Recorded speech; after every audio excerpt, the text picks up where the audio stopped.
What's going on, YouTube world, Facebook world, all you guys on social media and the internet and everything, Rage Nation tuning into us, the Talk Before the Walk universe in the house. I'm your host, Cool Breeze, Justin Christie, along with my tag team partner of the day, El Papi Chulo himself, Mr. James Shellnut. How the hell are you, brother? How are you doing today? I'm hanging in there like a hair in a biscuit. Oh, you stealing my line now. Oh, I am. How are you? You've been taking words from Chris Vereen, I guess. Man, I am all a Twitter with glee. Man, I'm happier than a hot hog in a cool puddle of mud today.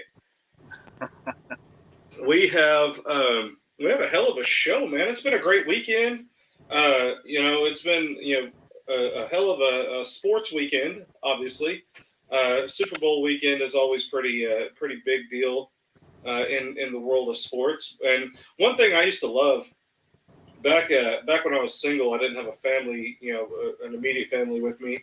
I would always work Thanksgiving and Christmas because I felt like I was taking the spots on those days where, people that had family, had kids, could take those days off and spend time with their families without having to feel obligated to, fill in those shifts for the holidays. And, I never minded. I always slid up and got a plate for Thanksgiving and Christmas or whatever. And, I didn't have any kids at the time to watch open presents and whatever on Christmas Day. So I always worked those days. But I always took my holidays, my personal holidays, and there was 2 different weekends. I would take off the entire Super Bowl weekend because at least back then, and I know they did it this weekend, UFC always had a fight on the Saturday and Super Bowl was on Sunday. So it was just a perfect sporting weekend for me. Like two sports that I absolutely love, football, MMA, happening. That's what just happened this weekend. And I also love to take off WrestleMania weekend. Right. Whether I take off both days or not, at least back then I like to take off the Sunday. Now WrestleMania is a 2-day event. Man, it's going to be insane. It's going to be insane. It absolutely is. But it's fun. Did you get a chance to watch the Adesanya Whitaker? I did. What'd you think of it? I think my personal opinion, I thought Whitaker took 3, 4, and 5. A lot of people are saying that. The old saying goes, you have to take that belt. You can't just, point at it's a champion's advantage. You got to beat the champion. You can't just get in there and fight the champion and not do anything. Right. But yeah, man, Whitaker is a hell of an athlete, man. I mean, hats off to that guy. He is tough, and he changed a lot of stuff around. Mm-hmm. I think he still could have took it to him more. Adesanya kind of from the get-go said, you're going to have to come to me. I'm not coming to you. So exactly. Did you kind of feel that Adesanya just was a little lackluster in his performance this time, or his last few? I've thought he was kind of lackluster. Well, the Vettori fight, I thought he kind of took it to him, but I can't remember who he fought before that. It was the big juiced guy. Oh yeah. Now for those of y'all watching at home, we're not playing armchair quarterback here.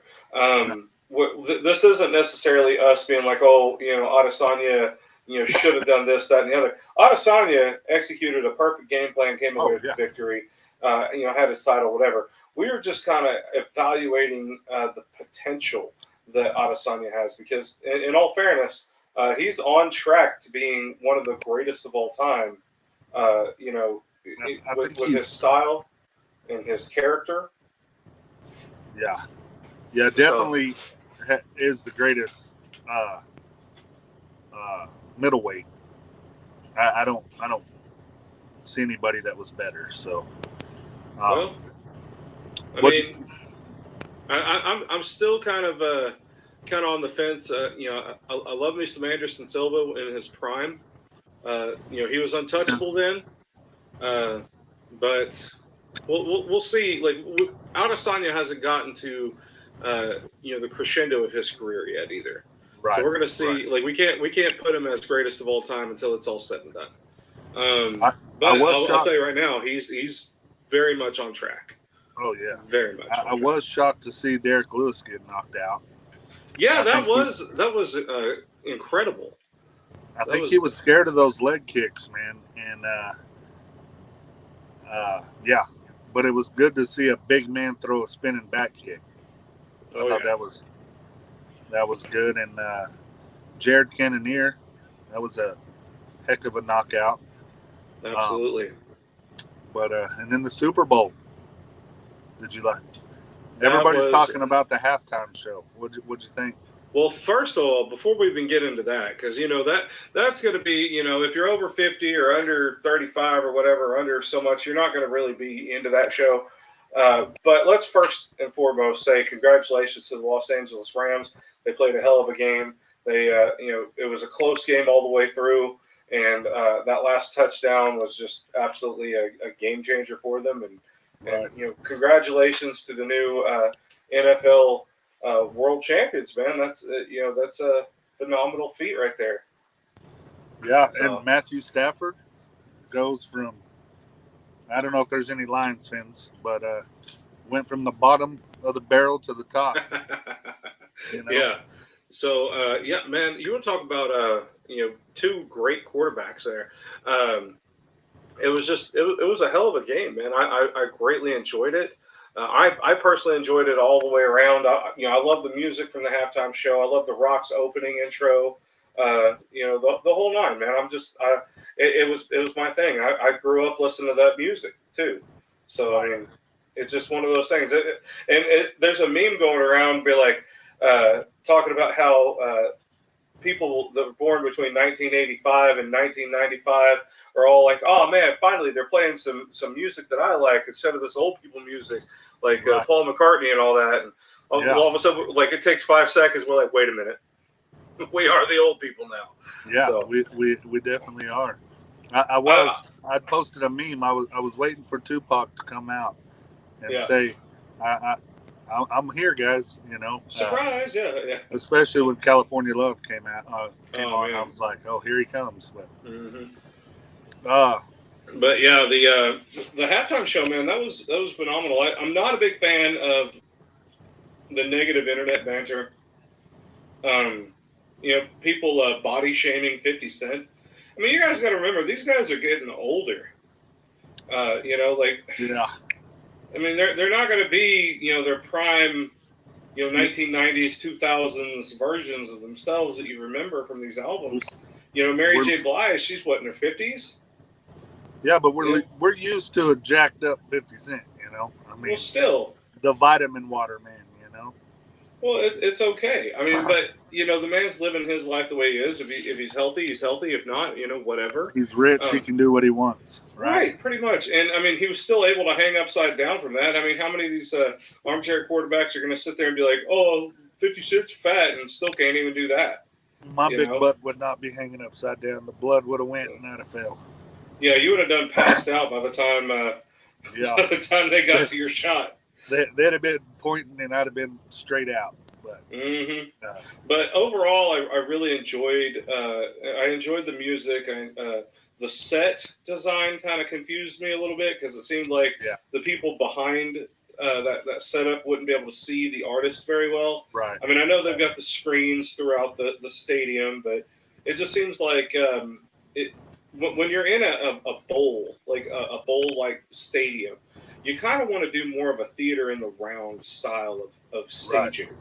But overall, I think on camera it looked fine. It looked good. It looked like they were at like a fancy diner, I guess, trailer park diner or something like that. I don't know what was going on, but it was like a mixture of a bunch of different elements, like a house, a restaurant. Knowing what I know about production now, I'm over here looking at it like, oh man, that's not a lot, but I'm over here looking at all the little intricate little details that they have on there, like the moving, pictures and the picture frames and all these different things. Like, man, there's a lot set up there. And hats off to that staging crew that, was able to pull that out within just a few minutes and set it all up and get them plugged in and ready to go, seemingly flawlessly. I don't know if they had any real issues there. I haven't heard about any, but, I don't think so. Yeah, it was just really great. I enjoyed it. My wife and I were in the living room. We turned the volume all the way up and started dancing in our living room a little bit, just kind of doing our thing, and that was fun. I had to watch it. I had to work, so I was driving. I listened to the game and then caught the halftime show on YouTube. So shout out to YouTube for putting that out. YouTube is awesome. Like, hopefully we're going to be changing the game with our show. We just moved to this platform. I think this is our third episode in now. Right. For the walk on YouTube. I've been kind of sharing on YouTube instead of producing on YouTube. So now we're creating the content specifically for YouTube and sharing elsewhere. So this is going to be fun. Yeah, man, I'm looking forward to this. We're going to be producing a lot more content on here. I've actually just started a Twitch account as well, and I'm going to start streaming a pirate game that I'm playing with a buddy of mine. We've been having some pretty funny banter on there, so I figured, what the hell, why not? I may edit those videos and post them on this channel too, just to have some extra content. I started an OnlyFans, but then I realized what it was, and I was like, oh, I thought it was a streaming service. But I legit do have an OnlyFans. I just don't post anything to it. I was going to. It wasn't going to be anything perverted. I mean, it's not specifically a porn site, but there's actually pro wrestlers who use OnlyFans as like a means to stream pay-per-view. Right. It's kind of interesting. I was listening to Sirius XM radio, the Busted Open Nation radio. They had Enzo Amore on there, and he's running the indie scene. And that's one thing he does is he'll put them on OnlyFans and get people to like purchase through there. They'll have these things where you can like tip $1 and he'll like staple something to a forehead or something. I don't know. It's really weird. Yeah, it's fun. But I mean, there's a lot of different things out there. I'm not kink shaming. I'm just kink asking why, I guess. No, but there's a lot of different avenues for social media and marketing yourselves and getting the paid premium content, I guess. Right. And it's pretty fun. But yeah, man, we got a lot to get into. I want to talk to you about some of the events that just happened here locally in this region. Whenever we come back from our break, real quick, I want to shout out to a couple of our sponsors: Ganster Finance, the Alak-Azul, I'm probably mispronouncing that, Alak-Azul brand for cryptocurrency, and the Oklahoma Boxing and Combat Sports Gym located at 5001 North Rockwell Avenue in Oklahoma City. Check out those guys. We're going to be moving forward with them. They're going to be sponsoring us for at least the next 4 or 5 weeks. So thank you guys so much for your contributions. Without you, these shows can't really be going on very well. We're just flying by the seat of our pants without you guys. So cheers. We love you guys. Real quick, we're going to step away for a fast break. We're going to have our very first commercial that we got, and we will be right back.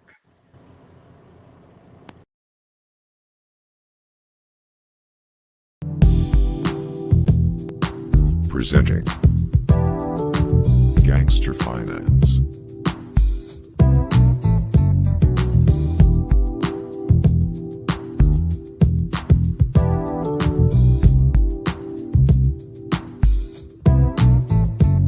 For the true OG.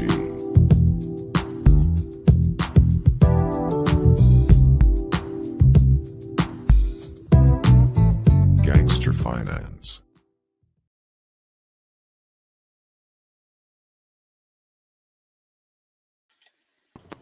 All right, cool. Commercial times, man. That's fun.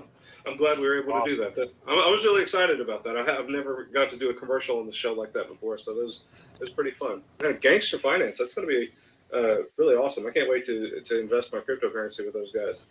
I need to get a crypto loan from them. Crypto loan. What you got to do is listen to these guys on the finance side of it. I mean, these guys have their thumb right on the pulse of cryptocurrency. So it's pretty awesome. They're doing a lot of financial advisement and getting people up in the world of cryptocurrency. And man, you can make a lot of money doing that if you do it right. Yeah. It's a lot like the stock market. So it's pretty fun. So we're going to talk a little bit about what happened this weekend. We got get on my soapbox a little bit here too. Get on your soapbox. That's fine. There's a few events happened this weekend. We had Roll in the Cage 4 at the Oklahoma City Farmers Public Market. It was a jiu-jitsu competition inside a cage. For those of you who are not familiar, you can go back and check that out on Fight TV. They have unlimited replays of it. Great matches. You want to talk about some phenomenal jiu-jitsu matches? They were just from top to bottom. It was absolutely great.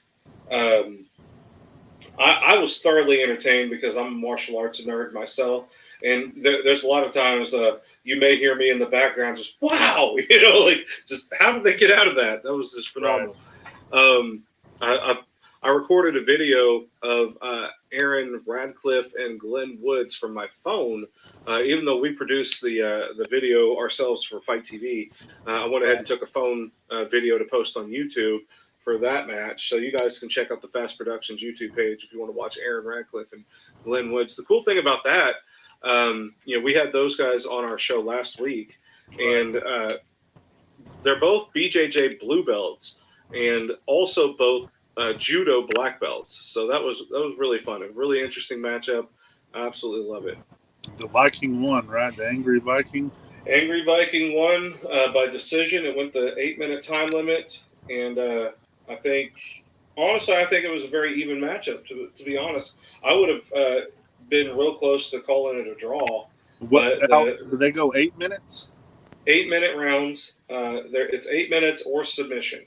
So whichever one comes first. A 50-year-old and a 60-year-old went at it for 8 minutes. 47 and 53, I think is yeah. I thought he was in his 60s. My bad. No. Glenn was 51 or 52 when he fought John Neeson, and John was 60. Gotcha. So that was a really interesting fight. I was so proud of those guys. I'm proud of Aaron and Glenn too. That was a phenomenal one. Zach Holscher put on a phenomenal fight, or a phenomenal grappling match as well, to the point to where I had to rate that 5 stars personally. And I think that was probably the match of the night. Actually, hang on just a second. I'm going to grab my card because I took some notes on it. Give me just a second. So while we don't have dead air, rolling the cage is it's an awesome event. Oh, sorry about that. But yeah, it was Zach Holscher versus Michael Smith. Zach Holscher representing National Martial Arts and from Newcastle, Oklahoma, and Michael Smith representing Carlson Gracie, Oklahoma, Team Carlson Gracie. Wow. I mean, these kids were absolutely phenomenal. Both of these guys have a bright future in the martial arts world, whether it's MMA or jiu-jitsu. Athletic, great grappling hips. Whenever you watch wrestlers or grapplers, you always pay attention to their hip movement. Man, I mean, they were all over the place, but still technique. Zach Holscher is going places. He won that by decision versus Michael Smith, and that was that could have gone either way. It was good. Kelly Rundle got beat by Jeff Lindsay. So just an update for you guys from those of y'all watching our interviews. Jeff Lindsay ended up winning that one. Yeah. I posted all of the results to that on the Rage in the Cage OKC Facebook page. So if you guys want to check out the results and the times and how they won, they're all posted right there on there. So let's talk a little bit. There was another event that happened in Shawnee, Oklahoma at the Fire Lake Arena. MCL out of Enid, Oklahoma, put on a phenomenal event. You want to talk about a beautiful produced event. These guys put on a great show, great matches. They had Braden Smith in the main event, I believe. They even had Gabe Rednose in a combat jiu-jitsu match, so that was fun. Gabe came off with the victory on that. But as great as the event is, the talk of the town is an incident that occurred inside the cage in a match between Jordan Brown and Hunter Boone, a couple of amateur fighters, and it was ruled an 18-second victory for Jordan Brown. However, it was a cage malfunction that caused the victory, and I kind of want to get into this a little bit and talk about what happened. And there's a lot of finger pointing. Who's at fault with this? Who's to blame with this? Who's taking accountability? Was that the right call to make from the referee, so on and so forth?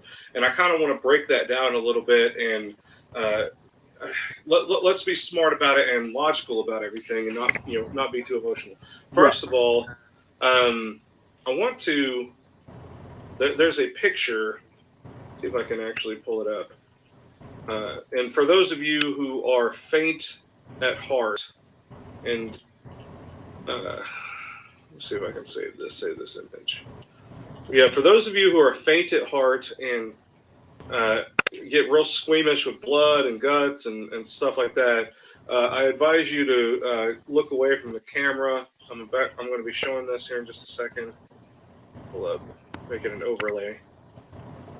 This is the injury that occurred to Hunter Boone. So fair warning, if this is graphic content, it's not for children, it's not for the family, whatever. This is a wound on a head with staples in it. So we're going to show you the content here. So like I said, if you guys are squeamish or you have an issue with blood and things like that, do not watch this. Go ahead and turn away. I'm going to wait 5 seconds before we do that. Count that down. All right, now we're going to show this picture. This is Hunter Boone's head after being stapled by the doctor. Look at that. So a huge gash on his head. And kind of talk about what happened a little bit to this guy, Hunter Boone. We reached out to him to see if he can comment, and he's not feeling well enough to get on camera and talk to anybody. So our hearts and prayers and well wishes go out to Hunter Boone for hopefully a fast recovery. But let's talk about what happened. The Jordan and Hunter got into a scramble situation. They were throwing some punches, and I think Hunter was charging at Jordan. Jordan, shook him to the side, and Hunter went slamming into the cage wall, into what they said was a corner pad. Well, from what I was seeing on the video, it looked like it was right at the door where they opened the cage door, and everybody's saying that they have no idea how it happened, why it happened, so on and so forth. I'm gonna look up. Also, MCL put up or posted a response to the issue as well, and I'd like to read that for everybody. So, obviously, Here, I've got it up. Do you? Okay, I'll let you do that. That'd be great. It says, we'd like to address the incident that occurred during a fight at last night's event. We understand and appreciate everyone's concern on what happened, and our hearts are with the individual who was injured in this incident. We were in just, hold on, the way they wrote that is wrong, but we were in just as much shock as everyone else when it occurred. We assembled our cage no differently than we have for each of our previous events. It is our understanding that the sanctioning commission of the event inspected the cage prior to the show. No issues with the cage were brought to our attention by the sanctioning commission. There was a very unfortunate event that occurred during a takedown near the door of our cage. How the injury occurred is still undetermined, and there was no clear sign as to what or why this injury took place. After the cage was cleared of the incident, our cage was fully inspected by multiple individuals of the sanctioning commission, and our cage was deemed necessary to continue. We don't have an answer as to why this injury occurred, and we're without a doubt extremely sorry to the individual who suffered this injury. We're not sure how or why concerns were brought up about us not taking care of the injured athlete. This certainly is not the case. We take required action and secure proper coverage to make certain qualified individuals occurred are covered prior to the events we promote, and to address the concerns of the injured individual's opponent being declared the winner. That issue has nothing to do with our promotion. We have no control, nor does the person declared the winner, over who the sanctioning body determines the winner of any fight that takes place on any of our events, including last night. Anyone who has ever been a part of our show as a fan or an athlete knows that the effort we put in to producing top-tier shows for combat athletes to showcase their skills. We would never knowingly put on a show if there was ever any doubt whether or not an athlete competing under our banner were fully protected. And again, our hearts, thoughts, and prayers are with the individual involved in this incident. All right, so I have the video here. I'm going to play it. I'm sharing the screen, so hopefully put that at full screen. All right, so this is the video. I don't know who took the video, but it's obviously from a cornerman. He slipped up right there and hit his head. You can see he hit his head. I'm going to rewind that slightly, kind of a little bit more. Right there. He hits his head somewhere in this area. And the referee looks at it, and he sees that there's an issue. That's the referee, Kevin Nix. He calls timeout. Hunter realizes he's bleeding. Obviously kind of out of it because, I mean, that's a hard hit. So what I'm seeing around this area here, hold on, let me go back to the pause it.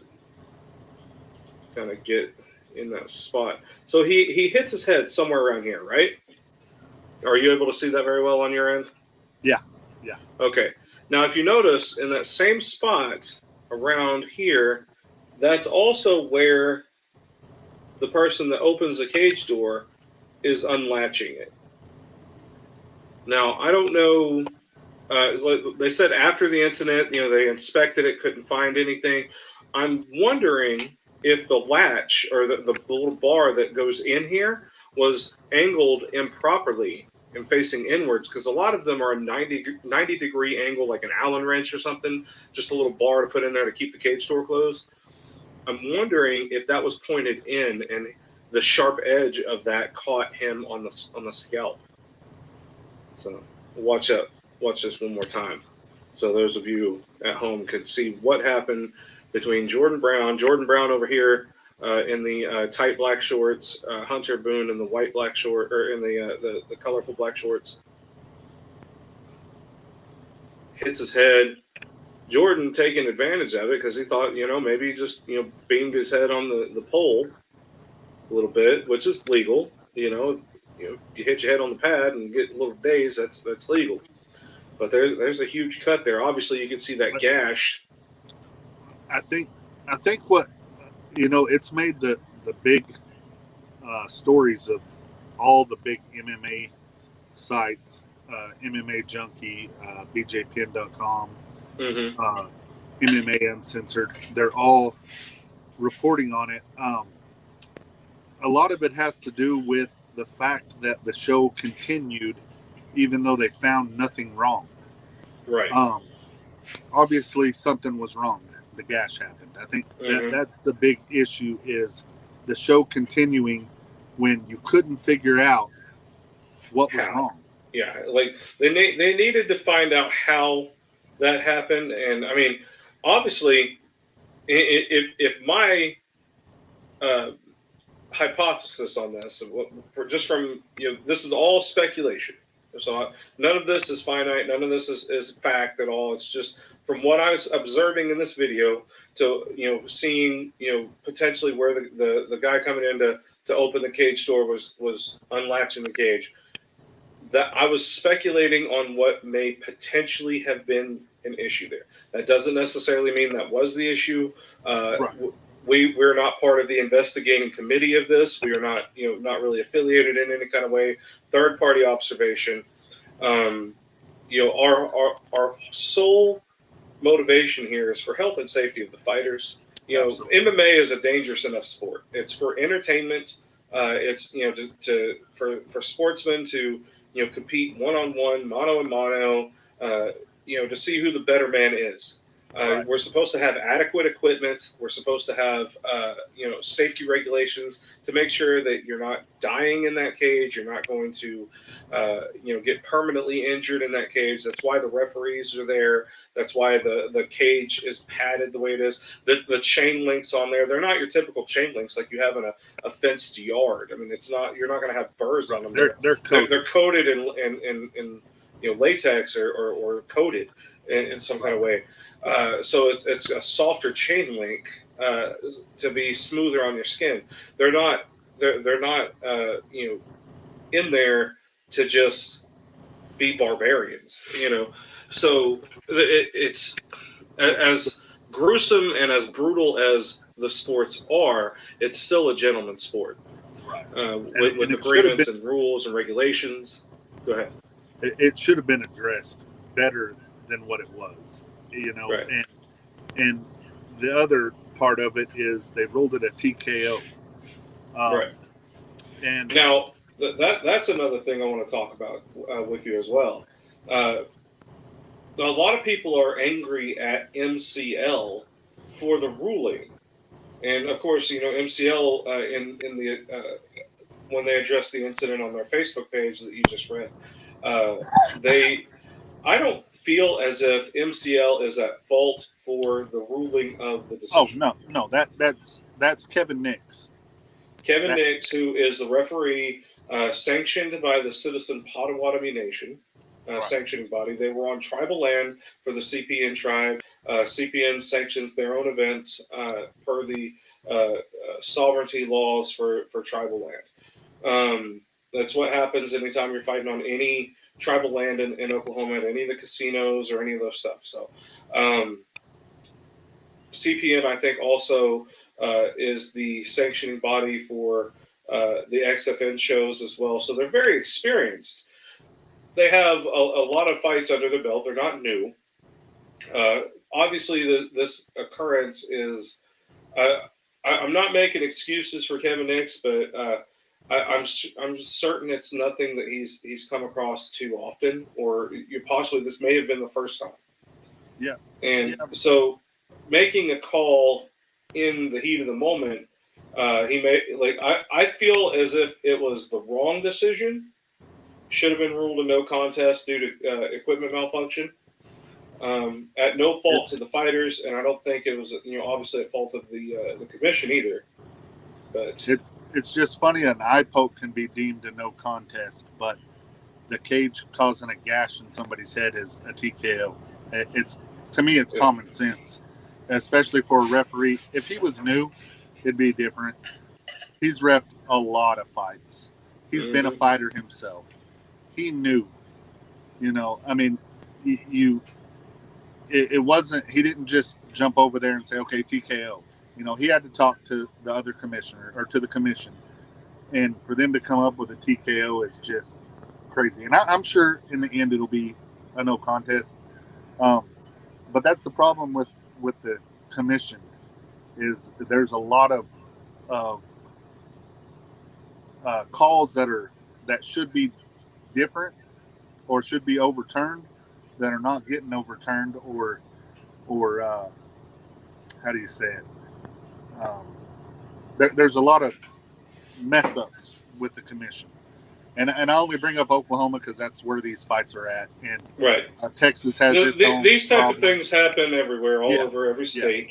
Yeah. We're not singling out Oklahoma. This is just an incident that did happen in Oklahoma, in Shawnee specifically.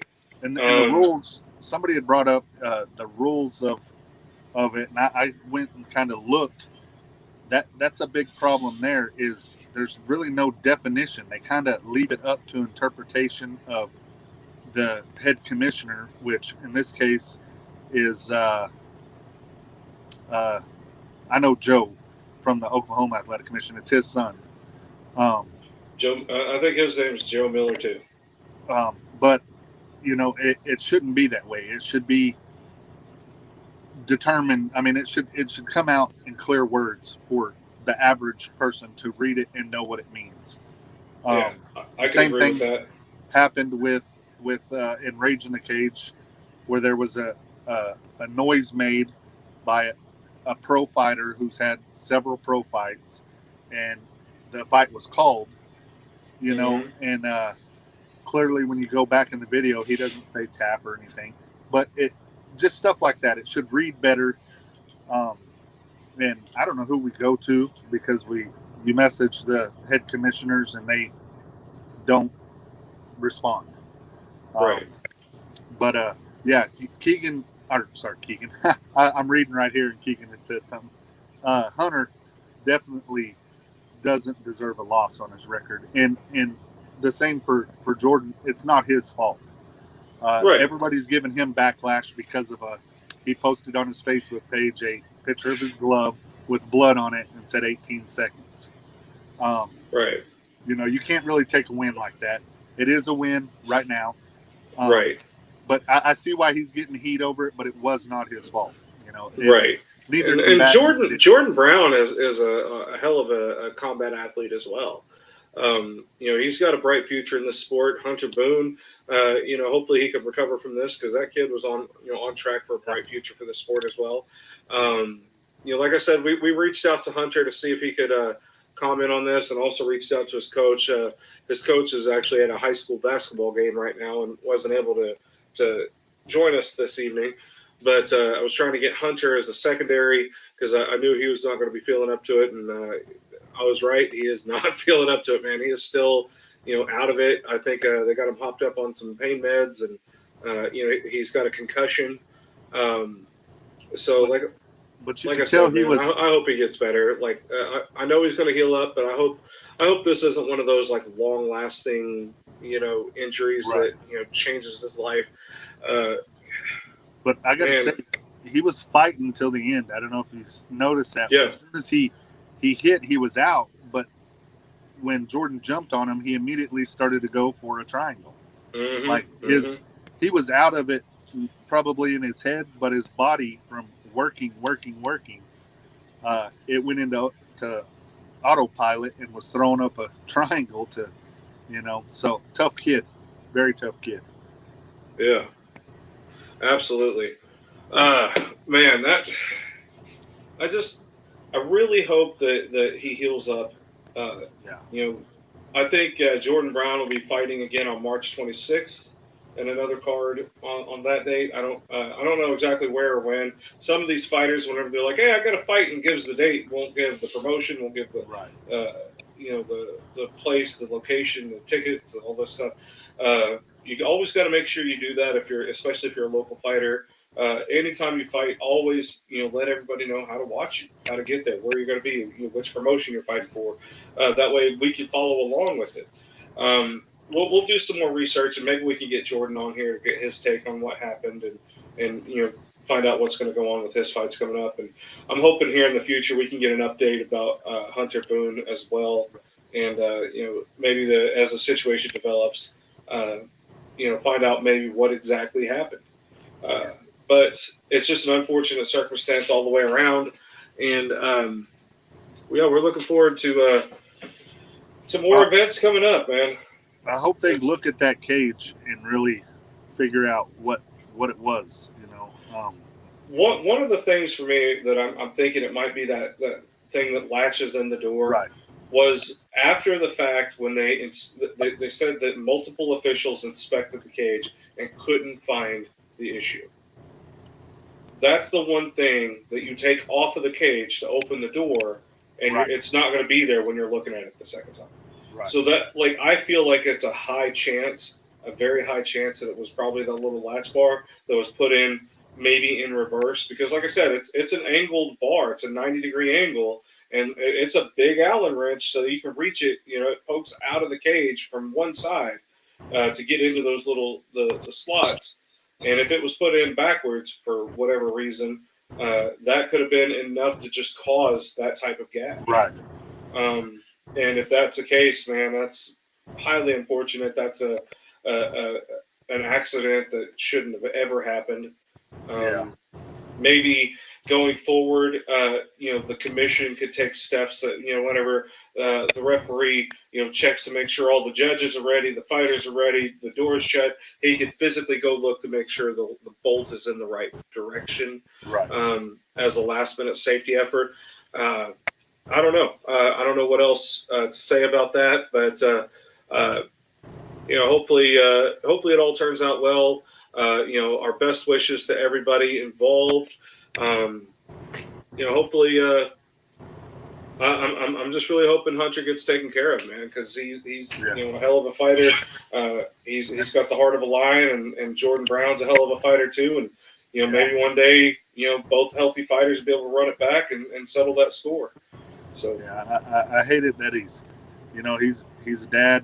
He can't, he's got kids. He's got a job that he can't go to right now, and so that's a tough thing. The tough thing to deal with. A lot of people don't realize these amateur fighters don't get paid. Mm-hmm. So, if you get taken an injury like that, it's tough. But absolutely. So, all right, we are going to take a quick break real fast, and we will come back, and we're going to break down a little bit about the upcoming WWE Elimination Chamber premium live event. They don't call them pay-per-views anymore. It's a premium live event. It will be aired on the Peacock app, and the reason why I want to talk about it, because we talk about all things combat sports, is it'll be the returning Ronda Rousey will be in an Elimination Chamber, I believe, and Brock Lesnar will also be in the Elimination Chamber. And we'll explain what the Elimination Chamber is if you're not familiar with it, and all about that premium live event that's going to be happening in Saudi Arabia, by the way, coming up after the break. So just stay tuned for just a minute. We will be right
All right, guys, we are back. Special thanks to Oklahoma Boxing and Combat Sports. Tomorrow night, Wednesday at 7 p.m., you can check us out on the Fast Productions YouTube page and on the Oklahoma Boxing and Combat Sports Facebook page. We'll be airing Spotlight Sparring, where they have a sparring night where fighters from all over the Oklahoma City metro can come in. Doesn't matter what gym or what discipline you are. All striking marks are welcome. They can come in and get some sparring rounds in underneath some spotlights, just like you'd be at a fight. So you kind of got that big fight feel. We play music, do some intros, the whole nine to kind of get you used to that, fighting in front of a crowd underneath the lights feeling. So Oklahoma Boxing and Combat Sports, located at 5001 North Rockwell Avenue in Oklahoma City. Go check them out. They got Spotlight Sparring at 7 p.m. You can contact Coach Maurice Williams for personal training and to get your boxing career started there as well. He is a former Oklahoma State champion as well in boxing. So you'll be getting championship quality training from them. They also have a nutrition store in-house. They can help you out with your weight management. They teach jiu-jitsu there under Coach Diego Pichilingue.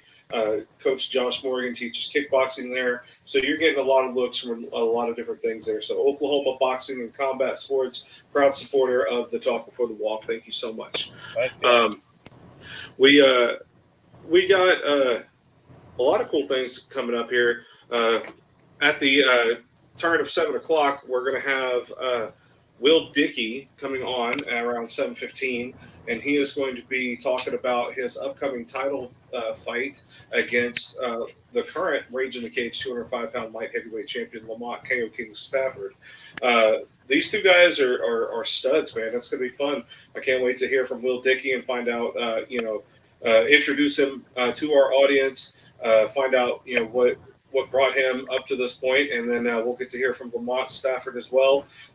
He's recovered from a broken hand and will be making his return after defending this title against Tommy Britton. He's an up-and-coming superstar, man. I mean, this is just two bulls getting ready to lock horns here. I'm looking forward to it. But before we get into that, I want to talk a little bit about the WWE Elimination Chamber pay-per-view. Premium live event. I'm still having a hard time with that. For those of you who are not familiar, an elimination chamber is a giant structure, cage, with a top on it like a dome. And inside the cage, at each corner post, is a pod just right outside the ring.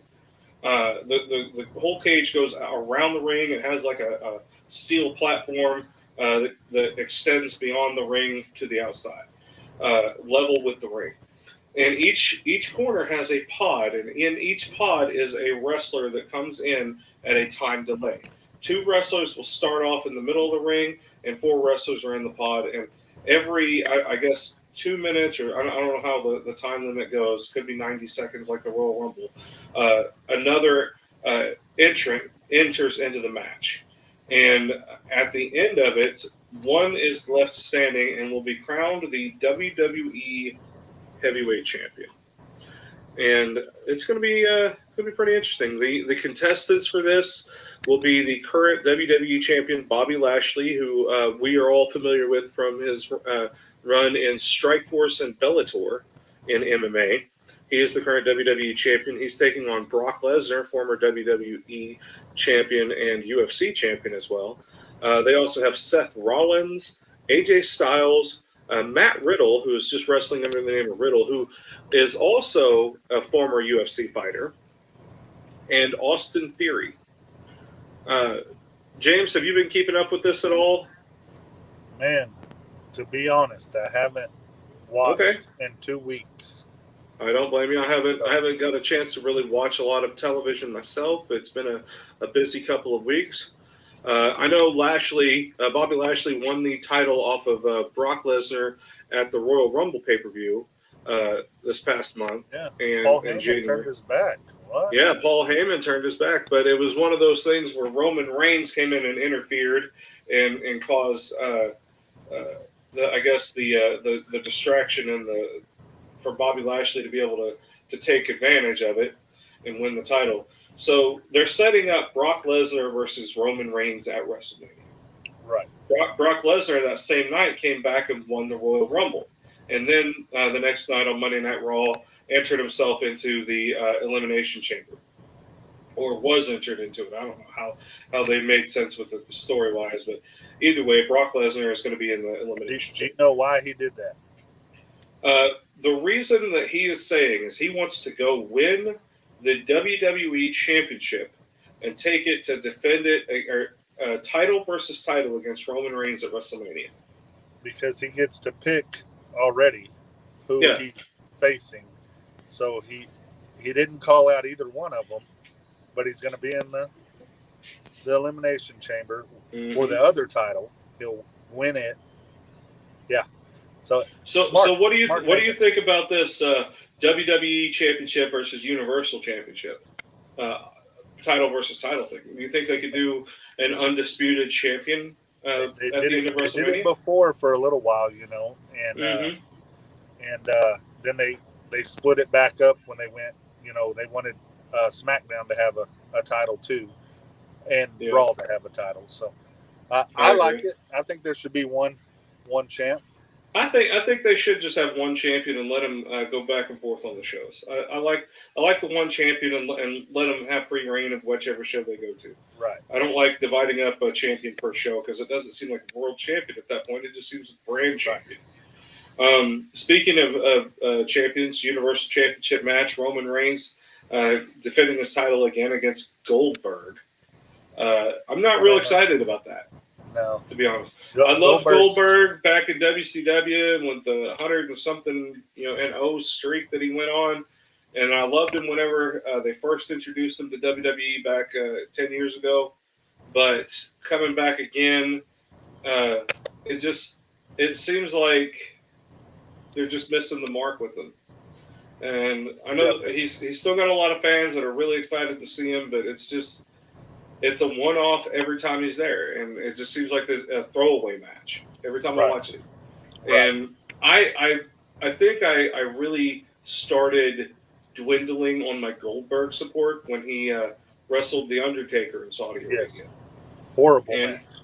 That was a terrible match, and it's I don't know exactly what went wrong, but the botches that were going down. Goldberg was out of shape.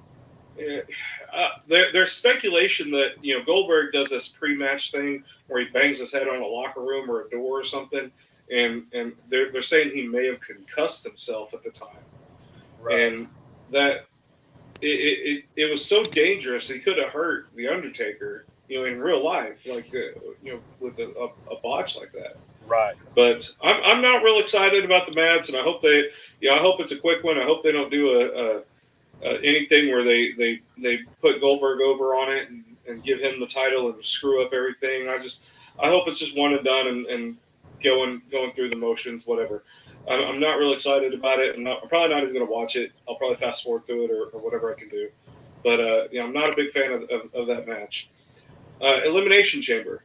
I was wrong. Ronda Rousey is not going to be in that. No, she's in a tag team match. Is she in a tag team match? Yeah, she is in a tag team match with Naomi versus Sonya Deville and Charlotte. Yeah, that's right. Okay. Yeah. Ronda Rousey teaming up with Naomi, who, if you guys watch Total Divas, she's Trinity. She's the wife of one of the Uso brothers. And Sonya Deville, also an amateur MMA fighter in her career before becoming a pro wrestler, teaming up with Charlotte Flair, the daughter of Ric Flair. This is going to be interesting. I'm not sure what all is going to happen there, but I'm expecting a lot of these to just be throwaway matches. I do think Doudrop and Rhea Ripley will be the last two in the women's Elimination Chamber match. Okay, and, let's break that down. The contestants for the Elimination Chamber will be Rhea Ripley versus Nikki Ash, which ASH is almost a superhero. She's kind of got a little superhero gimmick. Versus Bianca Belair versus Doudrop, which is I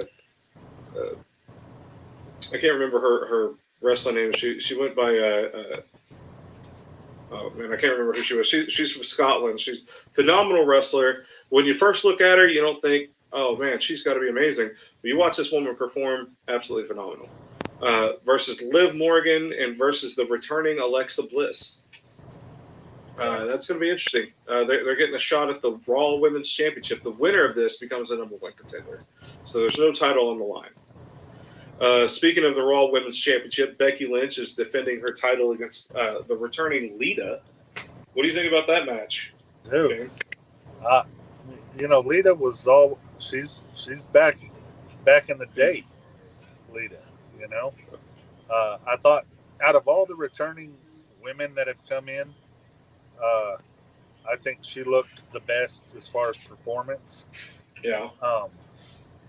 You've got Beth Phoenix and all them coming back, and I thought Lita looked the part, and it's nice to have her back.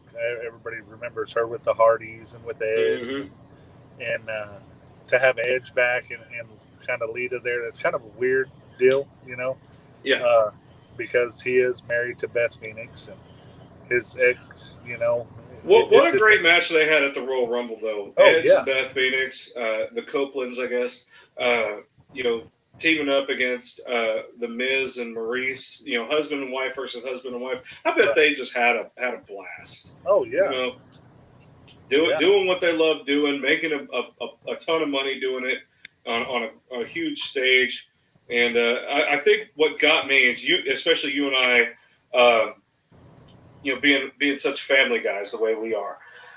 Whenever I saw videos surface after the match where Edge and Beth Phoenix brought their kids up, and they walked to the back with their kids, waving to the crowd with their daughters, and being able as a parent to showcase such a highlight of your life to your kids, where they're able to actually remember it. Like, man, you can't beat that. That's just absolutely absolutely great. You talk about being a proud kid of your parent. Being able to, from a parent's perspective, being able to kind of show off a little bit to your kid, to be like, look what I did. That I've done something you can be proud of. That's a great moment for them. I love that. I'm all about the family life, man. Yeah. But yep.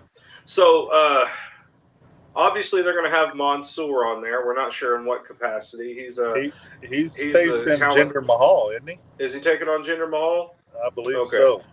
I'm not 100% sure, but even if they put that on the pre-show or whatever, I can assume that they're going to showcase him in a huge light because he's obviously their hometown guy. And I remember whenever they first went to Saudi Arabia, and it was just this huge thing that they were picking talent from the area, and he was one of the top talents to come from there. So looking forward to seeing that. And they let women wrestle for the first time ever. Yeah. I remember the first one was Lacey Evans versus Natalya Neidhart, and they made history. They were the first women to wrestle. Yeah, crazy. So it's interesting. As hot as it was, they're obviously long sleeve shirts, long pants, the whole nine. Being respectful of the culture of the country. But it's amazing how pioneer these women are, being able to blaze that trail for hopefully future women's wrestling in the area. So we'll see how that goes. I'm kind of putting this off as like a one-off, in the middle of the road to WrestleMania situation. And I feel like after this is all over with, they'll get right down to the nitty-gritty of the storylines leading into the April WrestleMania events. What'd you think of Cody Rhodes leaving AEW? I'm not sure what's happening there. Cody Rhodes, I mean, for those of you who know, was one of the founders of AEW, along with the Young Bucks, Matt Jackson, and God, I can't think of the other Jackson's name, but the Jackson brothers, the Young Bucks, and Tony Khan, they're the ones who created AEW. So there's a lot of people who are speculating maybe it's a work. There's a lot of people speculating a huge talk about Cody Rhodes potentially doing something with WWE. There's speculation that maybe they'll have a match between Triple H and Cody Rhodes at WrestleMania, and maybe like a mixed tag between Triple H and Stephanie versus Cody and Brandy. I don't think I don't see that happening. Triple H is going to wrestle anymore, especially after his heart attack. I think he's yeah, he had a triple bypass surgery on his heart, man. That's but I mean, honestly, Ric Flair came back and did a few things after his heart attack, and same thing with Jerry Lawler. He came back after his heart attack, and I think he's still wrestling. So I mean, it all depends on the medical conditioning of them, and you never say never. Right. True. All right, so we are into our 7 o'clock hour, and we are going to talk a little bit about Rage in the Cage 86. And that's happening on March 5th in Lawton, Oklahoma at the Great Plains Coliseum. I'm looking forward to this. I am so looking forward to this. It's a 3,000-seat arena. I am pumped for it. Like, this is the show I've been waiting for. Yeah. With the return of Lamont, and he's got a great opponent too, Will Dicke. Yes. Will Dicke has been making a name for himself. He's the number one ranked fighter record in Wisconsin. And as a light heavyweight, he's a number 2 ranked heavyweight because he's been bouncing back and forth in Wisconsin and Iowa. He's high caliber fighter there. Lamont, obviously, top tier fighter here, reigning champion for 6 years. He's defended his title 7 times for Rage in the Cage now, or this will be the 7th defense. The co-main event with Tyson Southern, and the replacement. I'm sorry, I right off the top of my head, I don't know his name. I see his Tevin 2 Feet Lasky. 2 feet, yes. I love Tevin. That's going to be an excellent fight. Shout out to Summer for finding an opponent for Tyson. We've got 2 debut pros, Cody Gallion and Zebin Hunt. We had Zebin on the show. Two high IQ fighters. Very talented. I agree. Yeah, they're incredibly talented. I actually have the card right here. Keegan is going to be kickboxing. Yeah. Against Tyler Logan. We had both of them on our show as well. We got London Debrell taking on Kimberly Morales. We've got I'm not sure who's taking on Will Hurley. This is an old list, so I think Summer's been updating this quite a bit. We got a new one. Yeah, she could just comment in the comment section. She'll just tell me who it is. Baylor Thomason is taking on Jonah Edwards. Justin Miller is taking on Scott Gray. Ernesto Montalvo is taking on Sean DeLoach. Dylan Crawford, no relation to Mike. That's eventually going to be his nickname, no relation. We're going to be taking on Daniel De La Cruz. We've got, sorry, I was looking at the comments. Lost my place. Keegan Davidson versus Tyler Logan in the kickboxing match. Nick Sanchez versus Dante Johnson. MMA at 145. Zach Bounds taking on Murad Almas at 170. James Webb is going to be taking on to be a determined opponent. We have another kickboxing match at 185 pounds. Mason Roberts taking on Lane Clapp. Women's kickboxing match. Anne-Marie Petty is taking on Jessica Smith. And we got Nick Summerlin taking on Wrangler Hicks, and Tyson Brown versus Tayton Burns. That's our amateur card leading up to this. But this is going to be phenomenal, man. I'm looking forward to this. It is. I'm really excited. Been so excited for it. So we need to put the link for the tickets in the comments. I can do that right now. You can get your tickets at stubwire.com right now. Just go on there. If you guys are supporting a fighter, which we highly recommend, always support your local fighters. Whoever you're choosing to come in and cheer for, choose their name at the checkout so they get credit for it. They do get commission off of these ticket sales. It helps them with their training costs, with their traveling, with all this stuff. Any money they're putting into these fight camps, they get a percentage of the ticket sales right back to them. So don't wait to purchase them at the door. Go online, purchase them. Click their name at checkout and make sure they can get credit for those tickets because they're not getting them at the door. They don't get credit at the door. There's no way for this system to be able to give the credit that they need for that. So purchase your tickets in advance. Make sure you're there at the fights. Great Plains Coliseum, Lawton, Oklahoma. It's going to be the Comanche Fairgrounds is where they're located. It's going to be a great show, man. I'm looking forward to it. And every seat in the house is good. The way it's built is every seat is good. Absolutely. So you really want to get a table because you can see better. I mean, you're closer. Yeah, that's basically front row seating right there. Yes. Plus, there's food. That, every seat in the house is good. So absolutely. So we'll be bringing up here in just a few minutes. We've got the contender to the Rage in the Cage 205-pound light heavyweight professional championship, Will Dicke. He goes by the nickname of the Franchise. He is. I'm gonna look up his record real quick. I knew it in my head, but I got it right here. It's 16-7. He is on a 3-fight winning streak with a TKO victory, 3 TKO victories over Victor Jones, Ryan Delph, and Coley Butterfield from 2019 to 2021. The kid looks like a stud. I say kid. He's the grown-ass man looks like a stud. He's obviously very athletic, and it's going to be an interesting fight to break down. But I want to hear from these guys specifically and kind of learn more about who Will Dicke is. There's only so much that the stats can do. There's only so much like Facebook stalking we can do. I want to hear it out of the horse's mouth himself. So we will hear that here in just a few minutes, around the 7:15 mark. And I'm looking forward to it, man. This is going to be such a fun event. But I think before the show, or on our show before the fights, we may do some predictions and see what we can put in there. Yeah.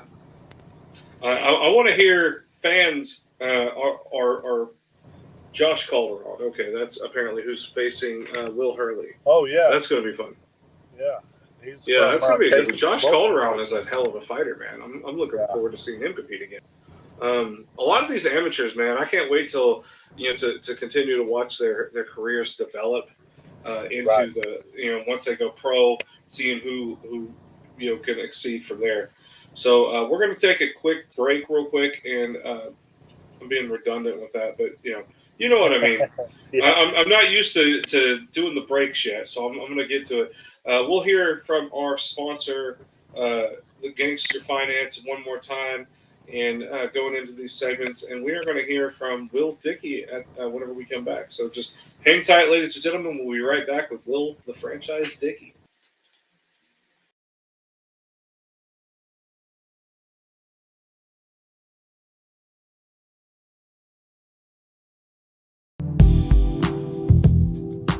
Presenting Ganster Finance.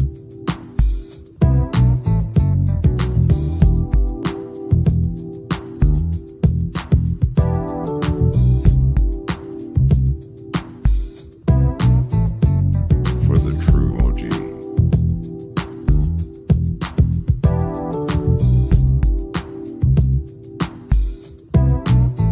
Ganster Finance. All right, guys. Ganster Finance, proud supporter of the Talk Before the Walk. I'm looking forward to getting my cryptocurrency on with them, man. I'm looking forward to that. It's gonna be fun. I'm gonna become rich as hell. You watch now. I'm calling it.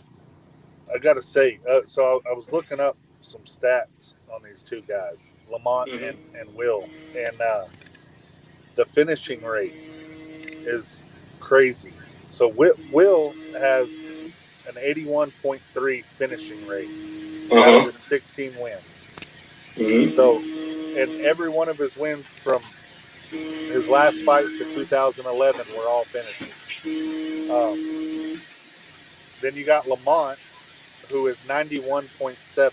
His only win that wasn't a finish was his last fight, where he went the distance. So that is against a tough Tommy Britton, who's nobody's knocked out or finished. So, that's something to hang your hat on for sure. It's going to be fireworks. So, Absolutely. Man, I'm looking forward to this. This is going to be fun. This is going to be a fun fight to watch, to witness. I'll actually be the ring announcer for this, so I get to yell at both of their faces before they fight. So I'm looking forward to that. I'm going to hype this up as much as I can. But without further ado, ladies and gentlemen, we'd like to introduce you to William, the franchise Dicke. Bring him on here real quick. Ladies and gentlemen, Will Dicke. Will, welcome to the Talk for the Walk, brother. How are you doing today? Thanks for having me. Can you guys hear me all right? Yes, sir. Awesome. Thanks for having me, man. I'm excited for this. So let's talk a little bit about, we're going to kind of introduce you to our audience. I know this is your first time on my show, and all that jazz. Tell us a little bit about how you got started in martial arts and got into the fighting game. And then tell us a little bit about your career leading up to this. I was always an athlete. Football was actually my number one sport, but I always grew up watching Mike Tyson, and I wrestled since preschool. So I wrestled essentially for 12 years, and I don't know, I just always loved the whole fighting aspect. Like, I played sports my whole life, and anybody that played sports before, team sports, you understand the factor that, like, you could or you have to count on other people. And I just felt like when I was playing football at a high level that sometimes I sacrificed my body and stuff like that, and some people wouldn't, take it as serious as me. And with fighting, it just always intrigued me because what the work you put in is the work you're going to get out. I mean, essentially, it's a team sport, but you win, it's on you. You lose, it's on you. And I just always loved, like, the fighting aspect. Always loved the rest. I always just love that stuff. So, one day I just walked into the gym and I just made a choice, and didn't really know what I was doing, but just stuck with it, and here we are. What position did you play in football? Middle linebacker. That's what I played. Awesome. I love that. Yeah, you get to hit people harder. Love hitting people. Hell yeah, definitely. I always joked around. I was never good at any sport with a ball, but when I love playing football because I didn't have to touch the ball; I just had to hit people really, really hard. I love that. So, what do you think about the big game this past weekend? The Rams winning. To tell you the truth, I'm a huge football fan, but I was actually doing my miles. I was running, so I didn't really get to catch the game. So I had to put a little quick 7 in on Sunday. So I got a tough opponent coming up, and I just really want to put everything into this. So I took a break from the game and put my miles in. Kind of watched the game, kind of didn't, but my mind's been all on this fight. To tell you the truth, so, like, I haven't really been worried about what's been going on around. But I guess it was an amazing game. I watched the highlights after. Good for my man. From the Rams, what's his name? The quarterback. Thank you, Stafford, man. Man, Detroit finally. What the Detroit finally? What the hell, man? I swear, he was such a stud, man. He's just good for him. But yeah, I caught the highlights, and it seemed like a dope game. But like I said, I was on the treadmill, thinking about March 5th. So I understand that. So let's talk a little bit. You're no stranger to title fights. Tell us a little bit about your previous titles that you've held. Well, I was the MCC champ in Iowa. I think that was 2012. There are just so many the small shows that I'm technically a 5-time title holder, but I guess the biggest one was MCC and Midwest Cage Championship. That was a dope show. I'm not sure if they're still going on, but yeah, I like tough fights.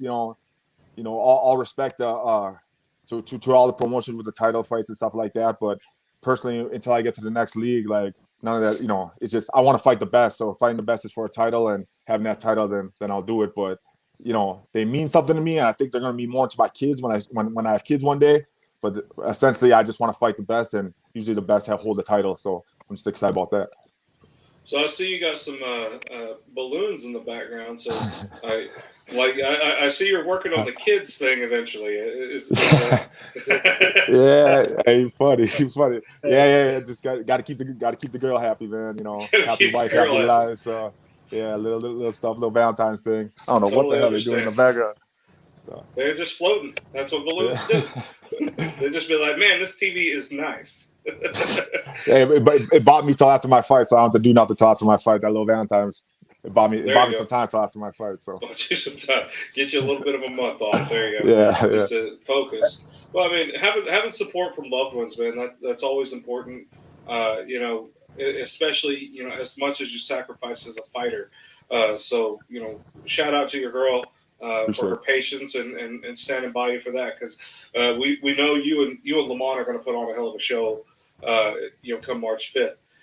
Tell us a little bit about what are you doing to prepare for this fight? Is there anything special? Obviously, I don't want you to give away your secrets. That's Oh, not what we're asking. Just is there like a switch in the gears that you make to train? What's going on in the mind of Will Dicke? no, this is actually I think it's almost my 70th fight, amateur and pro. So, I pretty much got the game plan down. But the fight, I mean, Lamont's a stud. You know what I mean? I know he brings the pressure. I know he's got decent hands and stuff like that. So, but I also know my ability. So, just as long as I'm fully conditioned, if my body's fully conditioned, I put in the work, get the muscle memory down, don't have to think about nothing, just throw it. I'm always in the right spot. You know what I mean? So that's all I'm really concentrating on right now is just getting my body in top shape. I'm looking at this fight like it's the title fight of the world, and no excuses, man. I'm just excited. Like, I know he's a stud, man. Thank you so much to him.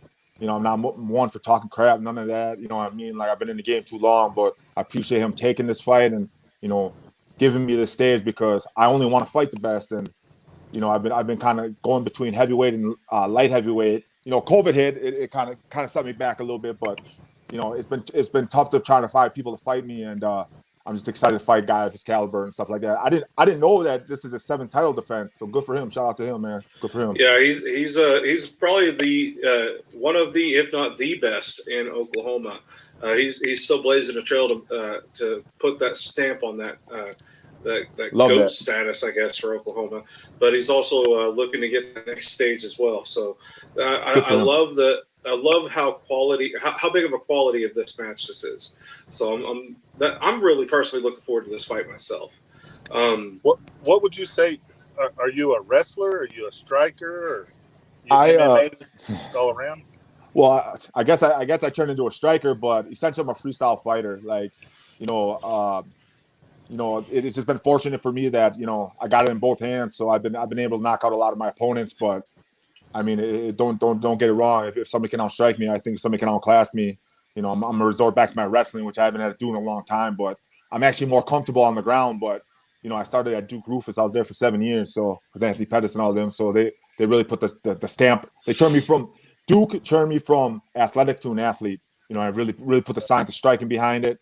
And then you kind of just take that mold and get the muscle memory down and just do what you do. You know what I mean? So Duke Rufus is a hell of a striking coach. Hell of a striking coach. He's man. Best in the world, I'd have to say right there. Let's talk a little bit. You were supposed to fight Tommy Britton a while back. What happened there? How come that fight didn't happen? Man, who knows? I don't know. You gotta ask Tommy that. I don't know. Tommy. He seems like one of those headstrong guys. So like, I doubt it was him not wanting to fight, because it looks like he'll fight anybody. But who knows what goes on with these small promotions now? You know what I mean? Like, I guess it was a contract thing, and then obviously he's gonna do what he does, but he's not gonna wait around for a fight with me. So good for him. He got that title fight with Lamont, and I was actually rooting for him. But it didn't go his way. So, and it's just funny how it just comes full circle. Now I fight the winner of those two, so it kind of works out. You know what I mean? So, how did you evaluate that fight? Not put too much out there. It's just kind of what I expected. You know what I mean? Like, Lamont, he's a tough striker. He's a long dude. He likes to pressure people. You know what I mean? He knows what he's doing, man. He's a vet in there. And Britton, man, he's got that weird ass looping ass right, whatever the hell that is. I don't know. It looks. anybody that strikes could be like, man, I see that coming from a mile away, but it's so unorthodox that, man, you get hit with that little slapping overhand right, man. That, first of all, embarrassing to say, and second of all, you're gonna put you to sleep. So it was to tell you the truth, I didn't really watch much film.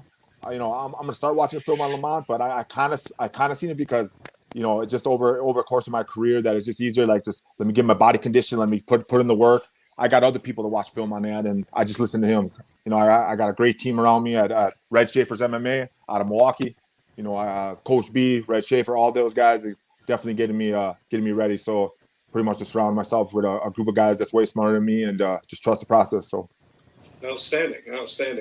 Well, we are about to take a quick little break as well. I'm going to bring Lamont up here, get an interview with him, and if you don't mind sticking around backstage for us, we'll get you guys on a virtual face-off at 7:45.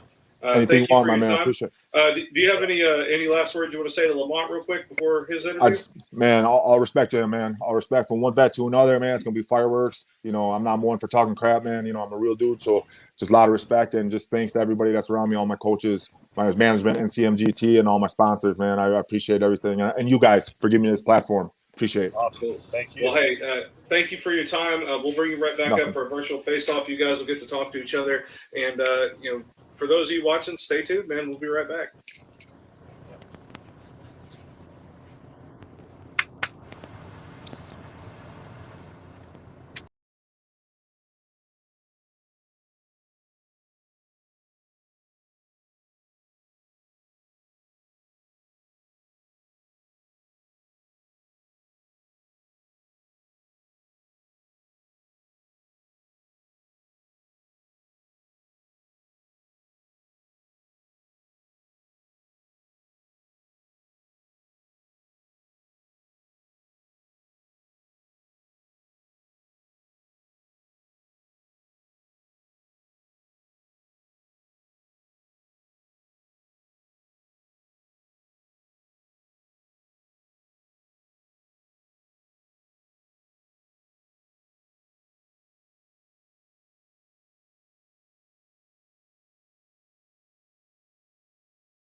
All right, guys, we are back. Thank you guys so much for tuning in with us, sticking with us this long. I know we're like an hour and a half into this, so it's fun, man. I'm really enjoying getting to talk about all things combat sports, MMA, boxing, pro wrestling, you know, all this stuff, man. I'm loving it. Special thanks again to our sponsors, you know, Ganster Finance with the Alak-Azul. That's cryptocurrency stuff. The Oklahoma Boxing and Combat Sports Gym, located at 5001 North Rockwell Avenue. Check out all those businesses, guys. We want to support those who support us, so we can continue to support local fighters. I am looking forward to our next interview, man. He is returning from broken hand. Obviously, we just talked about his fight with Tommy Britton. You know, he defended his title in a unanimous decision against Tommy Britton. You know, dominated him, rode his back the whole time on the ground, and minimized the damage that he could take. You know, there's a lot of criticism from the fight, and there's a lot of people that absolutely love the fight as well. I'm looking forward to seeing what is next for Lamont Stafford coming up here with Will Dicke. It's a whole different fighter. Both of these guys, like you were talking about, with their finishing rates. So it's one of those. You know, it's like coming up to a Mike Tyson fight, man. Don't blink. You know, like you gotta. You know, I'm looking forward to that. So, you know, Lamont Stafford obviously holding the record for the fastest knockout here in Oklahoma. You know, he beat the guy that was holding the previous record. So, man, he's defending his title. I think this is a 7th title defense for Rage in the Cage. Longest reigning Rage in the Cage champion they've had. in both pro and amateur as well.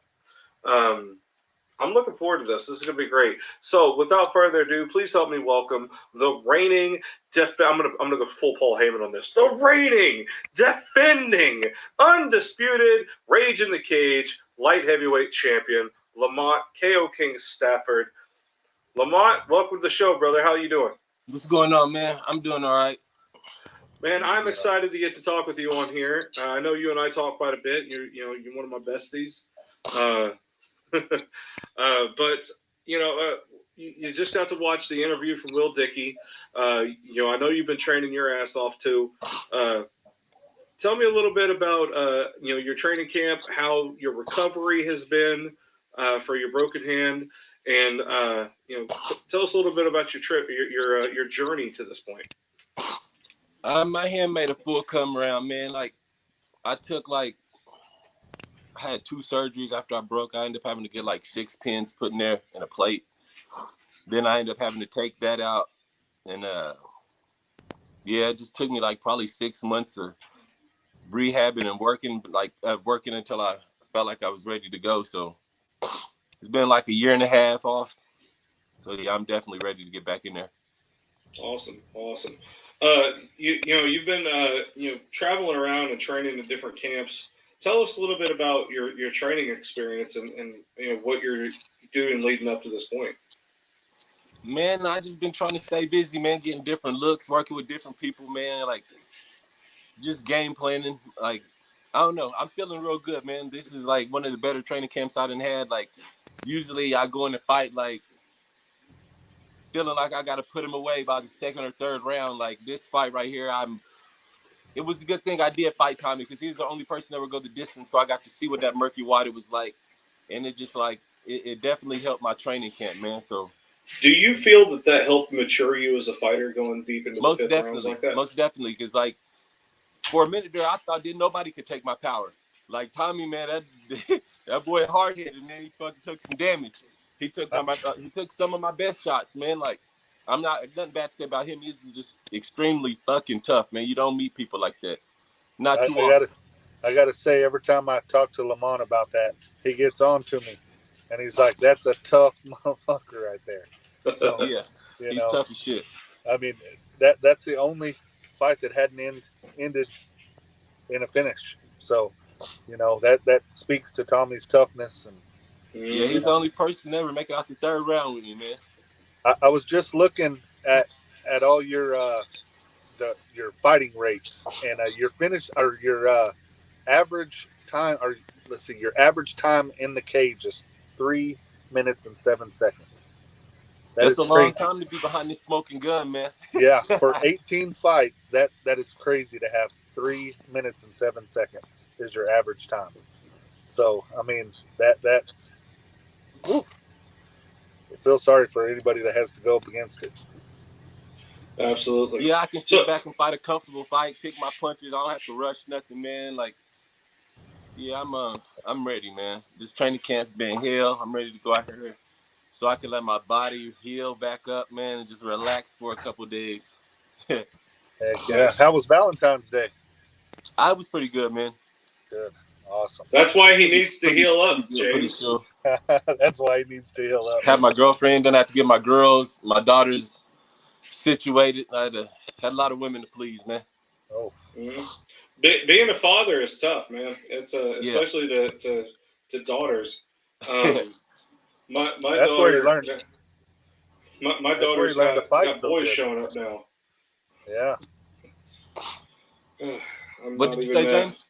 I said that's why you're going to be such a good fighter. All these boys that are going to be coming, you're going to have to check them. No, I got a son for that, man. Okay.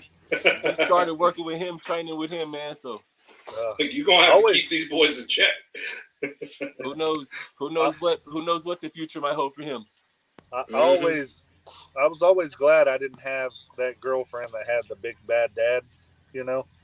That was always a blessing. I didn't have to go through the whole, talk. But yeah, I could only imagine walking in and Lamont being there like, oh yeah, have her home by 8. We'll be back by 6.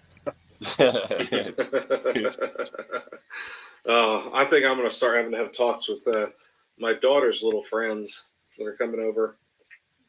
So that's good times. Good times. Yeah, I'm not looking forward to all No, it's that. not good times. I'm not looking forward to it at all.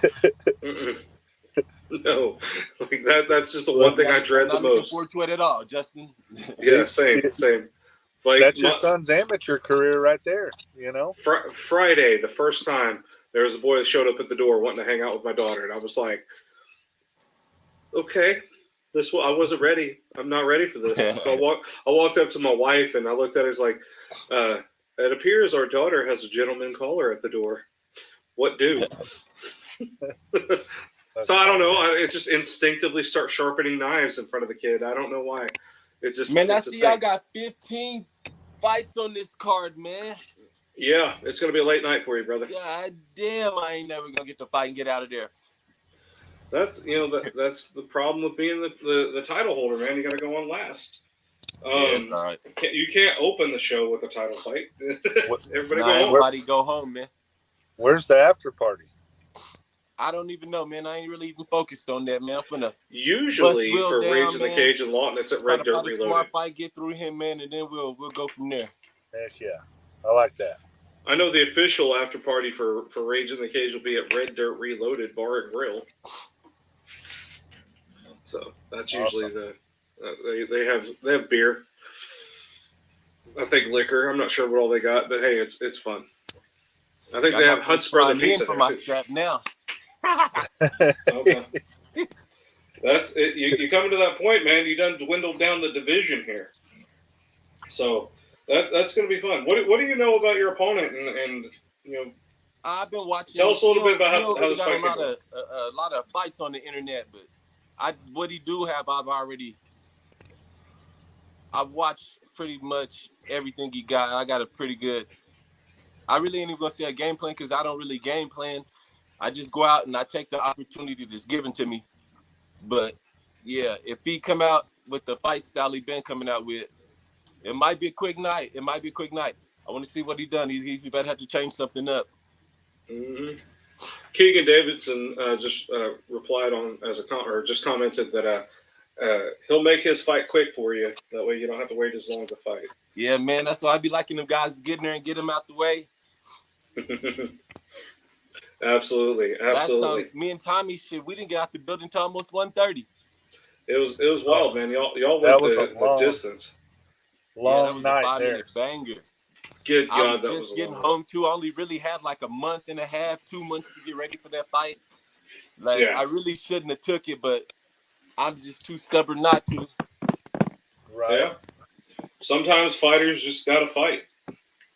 You know? Yeah, I needed the money, man, and I just knew I'd knock him out, man. I knock everybody out. I just knew I'd get past him, man. That dude was tough as shit. Yeah. Well, we even got to see your takedown skills. Right? Yeah. Hey, man, like it's this punch, man. Like everybody talk shit until you on the back end of that shit. I talk shit too. Like I just knew he wasn't gonna hit me with that shit, but he was popping me, man, and like. He had caught me in the eye, and my eye watered. I couldn't see for a second. I just had to shoot in and fucking get that shit out my eye for a second. And I caught him in the body triangle. It just felt comfortable. And his eye was already kind of scratched from when we were standing up, so I just kept popping the eye. And I seen the blood falling down, so I just tried to that's really why I kept him in the body triangle. I was just trying to keep opening that eye up. I thought the ref would stop it, but shit, he didn't care. I was going to say, I thought he was going to stop it in the first two, but... That was a wild night, man. I think the fans started a riot a little bit. Some security guards got hit with chairs that night. People be wilding. They were pissed Lamont didn't knock him out. They were like, what the hell's going on here? That may or may not have been my crowd. I'm not going to admit to anything. Well, anybody watching, stay calm on this one. Let the fighting stay in the cage, especially in Lawton, because we ain't having another one of them days. Leave it to the professionals. Leave it to the professionals. That was I totally get that. So here in just a few minutes, we're going to get you guys on a virtual face-off. But before we do that, I know you've got another interview coming up on Thursday on Drinking with the Outlaw with Keegan Davidson. So you guys can check that out Thursday. I think, what is it, 6 o'clock or 8 o'clock? Keegan, let me know what time that was. It skipped my mind. He's watching right now, but you'll be on Drinking with the Outlaw on Facebook, having a conversation with Keegan Davidson, going in depth with him about 7 p.m. 7 p.m. Okay, 7 p.m. Drinking with the Outlaw on Facebook. Check it out. Keegan Davidson will be interviewing Lamont Stafford this Thursday. So check that out and find out all things about Raids in the Cage 86 as well. I don't know why Summer just clicked or just said actually with a bunch of dots. I don't know what that's about. So let's go ahead and get you guys on here with a virtual face-off. And I'll bring Will up here and let you guys talk a little bit. Introduce y'all. So without further ado, Will Dicke, Lamont Stafford, Will Dicke. What it do? Appreciate you taking the fight, bro. No problem. I appreciate you stepping up. You're a stud, bro. Appreciate it, bro. Not a lot of people, step to the plate. You know how that shit is. So, I'm looking forward to March 5th, bro. Yeah, you got to fight the best to be the best, man. You can't, like this, what I don't understand about these guys. You can't get to the UFC. You can't get to the Bellator, the next level, picking and choosing who you fight, man. Like, you got to rise to the occasion. When you get to the big show, you gotta fight whoever come behind that curtain. So I just try to be ready. I don't care. I know as long as I'm in shape, I'm hell for anybody. I got a good chance of winning any fight. So respect, bro. You trying to go. Respect, bro. Like, I don't really know how this virtual face-off shit goes. I'm not much one for talking shit, bro. I give gratitude when it's earned, bro. You a vet, bro. You did your thing, bro. I'm really, it's been a long time since somebody got me out of bed early to, train and shit like that. So I appreciate it, bro. You know what I mean? So, like, from one warrior to another, bro, I'm excited for March 5th. You know what I mean? That's what's up, man. We'll see you there then, brother. Hell yeah. Will, what can we expect to see from you on March 5th against Lamont? Man, like I said, he's a stud, man. I'm just gonna do what I do. He a vet like I am. I don't really have a game plan either. You know what I mean? I just go in there and I go with the flow. You know what I mean? So, hopefully it's my night. It's out of my hands, man. It's already pre-written. So hopefully that it comes my way. It's usually I'm real confident, but he's a dangerous man, man. I love that though. I love that feeling. Get my ass up before my alarm's off. I love that feeling. Sundays not watch Super Bowl, running the miles. You know what I mean? Like we both at the tail end of our careers, and I could tell this man's hungry and he dangerous, man. So, I don't play no games when it comes to a dangerous man. Lamont, same question for you. What can we expect to see from you on March 5th? Man, just what y'all always see, man. I'm gonna come out, I'm gonna fight hard. Like, that's all I do, man. Like, that's all you can do. I'm gonna come out, I'm gonna fight hard, and we're gonna leave it all in the cage, man. Absolutely. Well, guys, I certainly appreciate y'all. Do you have any friends, family, sponsors you want to give a shout out to? I'll let Will go first. Okay. Yeah, just give a shout out to my management, NCMGT, Mom's Basement, Cap Kick Sports, CBD department, Fight Support, Mickey Magnum, the Corner Sport, and my boy Jay Teasy and my homegirl Kimmy. Thanks to you guys so much for riding with me. Thank you guys for giving me this platform. Thanks to my boy for stepping up, man. It's going to be fireworks, man. I'm really excited about this one. Man, both of us got hands. We both got heavy hands. So, they're going to get the money worth this time. So, much respect to him. Outstanding. Lamont, do you have any friends, family, sponsors, teammates you want to give a shout out to? I want to give a shout out to Native Blankets and more, Alak-Azul, the Blue Drink OGs. I want to give a shout out to Ganster Finance, Rockin' 4A. I want to give a shout out to Beneficial Buds, Accidental Care and Treatment. I feel like I got one more sponsor. I don't know, it's too many. I had a little piece of paper written down. I can't find them, motherfucker. Boy, you got to write that shit down, bro. You got. I always do this. It's not my fault. But yeah, all my sponsors, man, appreciate the love and the support, man, throughout the journey, the career, man. Like, y'all just show up, let's pack the building, man. Outstanding. Well, guys, I certainly appreciate y'all's time. We look forward to watching y'all compete. Tell everybody where they can get tickets at, Lamont. It's in Lawton, at the Lawton Coliseum in Lawton, March 5th. Get At there. stubwire.com. Yeah, you can get the tickets at stubwire.com. Everybody Yeah. keep asking what link can they download the fight. I got sponsors in Australia and all over the world. People trying to check the fight out. Fight And I don't TV. have It'll a be link on to tell them. fight.tv. It'll Fight be the TV. Fight TV app. It'll be on the fight.tv app. Fight.tv. All right. Yeah, Okay. we will post the link to that on the Rage in the Cage OKC Facebook page soon. So Okay. we'll do that. Whenever you put it up, tag me in it so I got a couple people I need to tag. They've been asking questions. I want to make sure everybody can Absolutely, check the fight out. absolutely. We'll talk to Keith from there and get that link going if it isn't already. Y'all need to figure out a way to get us. Man, I don't know what the hell that. People who rent the fight, like, because I be having a lot of people rent the fight too. Those are sales. Yeah. The cool thing about the Fight TV thing is not only do we air it live, you also with that purchase get unlimited replays. So if you wanted to purchase it and still go to the event, you can watch it later, watch the replays later, and still get both experiences. So it's very beneficial. You only have to purchase it one time, and you get unlimited replays on Fight TV. So. Dope. So it's going to be fun, man. And for those of you who are unfamiliar with Fight TV is now owned by Triller. Triller's the ones who've been putting on the Jake Paul fights and Logan Paul fights, stuff like that. I think they put on the Mike Tyson, the recent Mike Tyson fights. So they're a pretty big company now.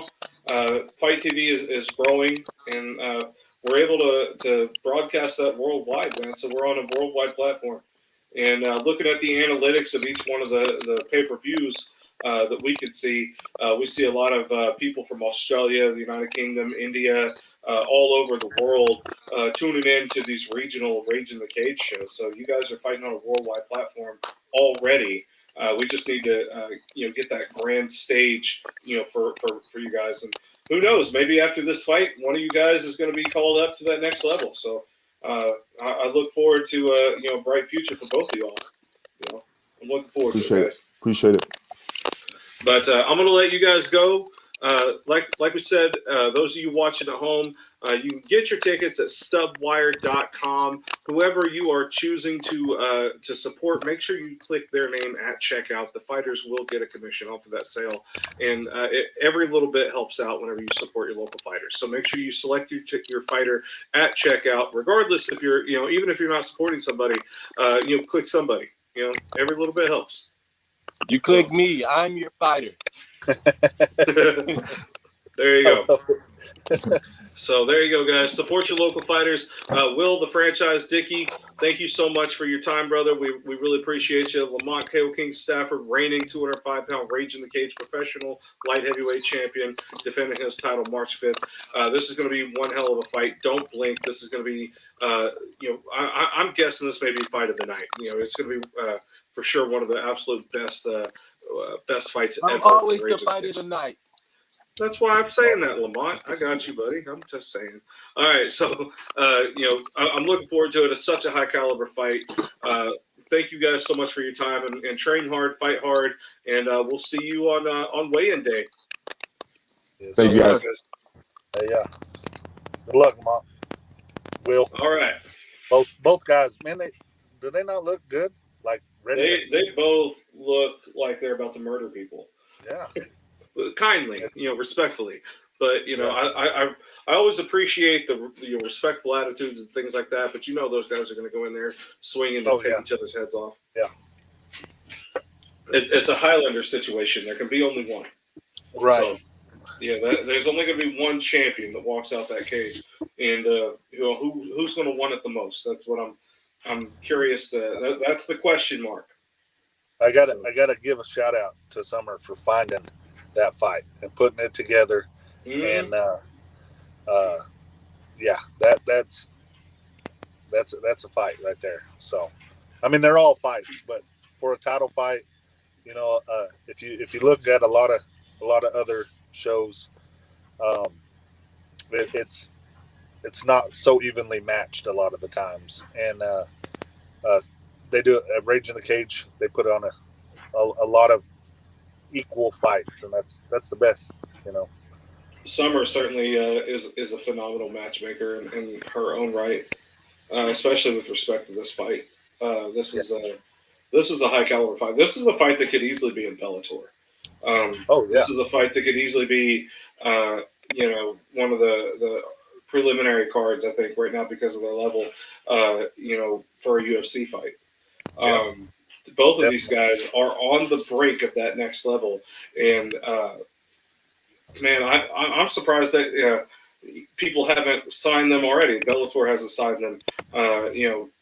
It's a dog eat dog world out there when it comes to getting on these bigger promotions, and hopefully one of these guys will be able to go on to that next level, whether it be Bellator, whether it be UFC, something like that, a contender series, even something to the bigger stages, to the worldwide platform stages that they deserve. Both of these guys work their ass off and have a hell of a story. I'm looking forward to it, man. Rage in the Cage 86 happening on March 5th at the Great Plains Coliseum in Lawton, Oklahoma. Make sure you get your tickets at stubwire.com. Man, yeah. And they're going fast, so get them now while you can.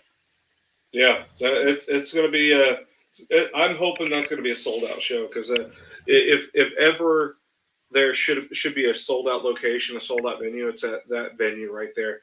WWE has played that venue. I mean, whenever they've come to Lawton, they've been in there. Awesome. So I mean, granted, WWE come up here to Oklahoma City to the Paycom Center. They play, stadiums. They do all that stuff. So being able to come into a big arena like that is just absolutely great. And the thing about Rage in the Cage, they fill out the shows. Such great fights, such great fighters coming in from all over. Yeah. Well, I gonna be great. go to a lot of fights for our fighters and to watch them. And I know I say Summer's name a lot, but the matches she puts on, it's every one of them is competitive. The fighters always show up. Anybody that knows Summer, she's a nervous wreck before the fight. She's, and I always tell her, it's going to be good. And every time I've got to tell her, this is the best show I've watched. This is the best one. So the fighters always come when they fight in Rage. They always show up. So shout out to them. Shout out to Summer, Mike, everybody that puts on the show. Your team at Fast Productions. It's a heck of a show to watch, and especially this card. This card is going to be fire. I'm really looking forward to it. I'm really looking forward to it. It's going to be. I can't say that enough. Yeah, man, this is going to be great. We got another show coming up next week. We'll be talking to some more fighters as well. I'm gonna try to get some of these amateur fighters on here and kind of hear their stories, introduce ourselves to maybe some new fighters that we haven't got a chance to talk to before. We haven't had any ladies on. We need the ladies. We need to have a ladies' day. We should have done that today. It's the day after Valentine's Day, but we could have called it Side Chick Tuesday. That's just wrong. I don't know. They probably beat both of us up. Probably. I know Anne-Marie Petty could probably beat me up. She's tough as nails. They got these women are absolutely amazing. I'm looking forward to London DeBrell versus Kimberly Morales in their 125 match. Anne-Marie versus Jessica Smith. That's going to be phenomenal. I got to meet Jessica at the Rage in the Cage Media Day, and she is she's a hell of an athlete. You can clearly see she is very athletic. I'm looking forward to seeing what she could do in that cage against Anne-Marie Petty. Anne-Marie Petty is what I like to call the vet. She's a veterinarian and a vet in the military as well. Right. She's cool. She's so cool. This is gonna be great, man. We should get some of these women on here. There was in the roll in the cage. They had the best combat name ever for combat sports. I don't remember Gun the name. stacks. Gun Yes. stacks. Yep. That was Was that she won. She won. one? Awesome. She did Yeah. win that. Actually, let me pull it up. I can pull up the Rage in the Cage page real quick and get you the results to those. Give me just a second. I We've was only got wondering 5 minutes. how she did. I just remember having a cool name. That's the best name. It was a really cool name. All right, so for Roll in the Cage 4, Struggle Snuggle, these are the results. Jackson Flaming defeated Colton Keith via decision at 8 minutes. Anne-Marie Petty, who will be competing in a kickboxing match on March 5th, she defeated Ashley Metters via armbar submission at 5 minutes and 12 seconds. Michael Halsey defeated Tyler Logan via guillotine choke submission in 37 seconds. That was quick, man. It was wild. I blinked and missed it. Wes Drain defeated Drew Lipton via rear naked choke in 2 minutes 51 seconds. Lily Van Poel defeated Maddie Keeling via armbar submission 4 minutes 28 seconds. Thomas O'Gillespie defeated Will Hawthorne via Americana submission in 3 minutes 47 seconds.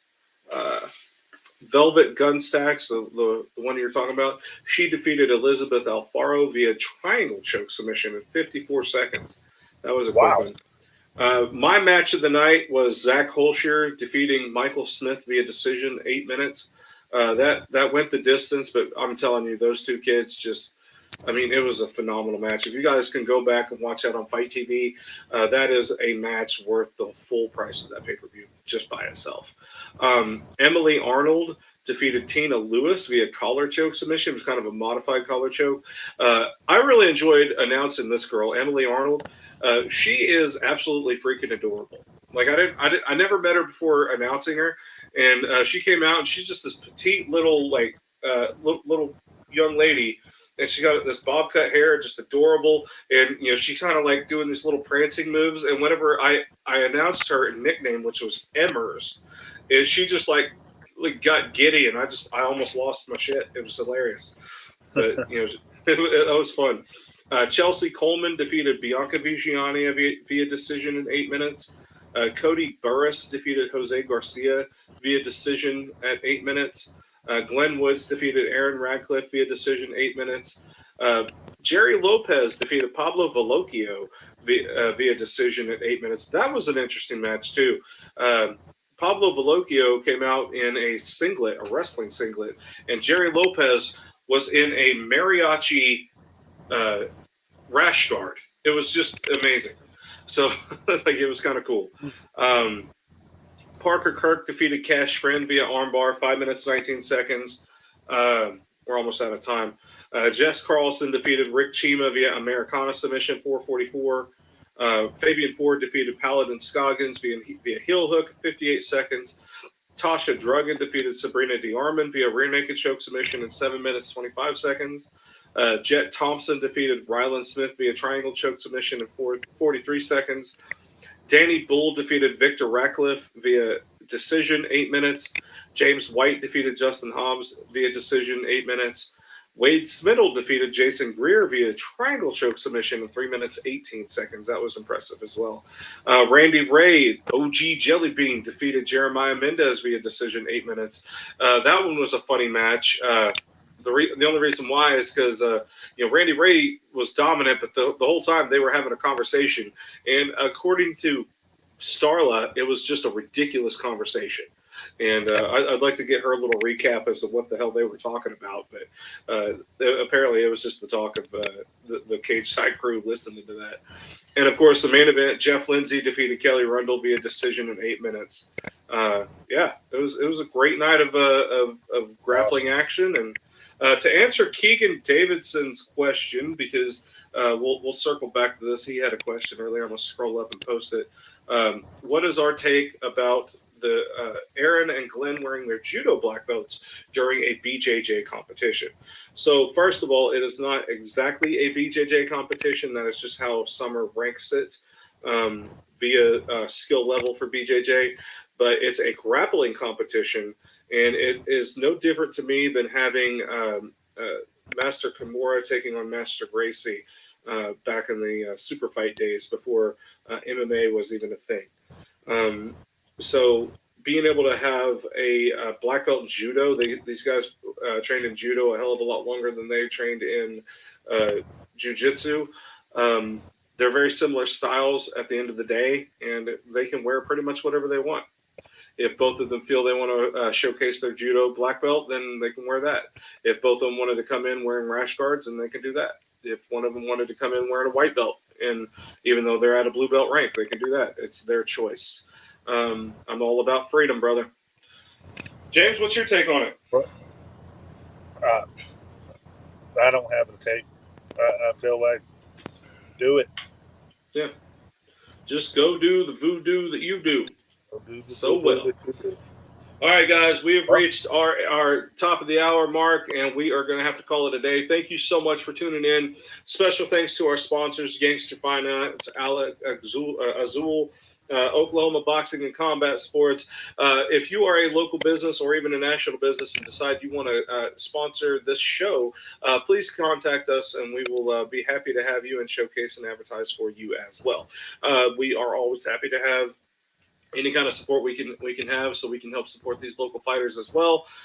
Thank you guys for tuning in. We will be back next week, 6 o'clock on Tuesday, for another episode of the Talk Before the Walk leading up to Rage in the Cage 86.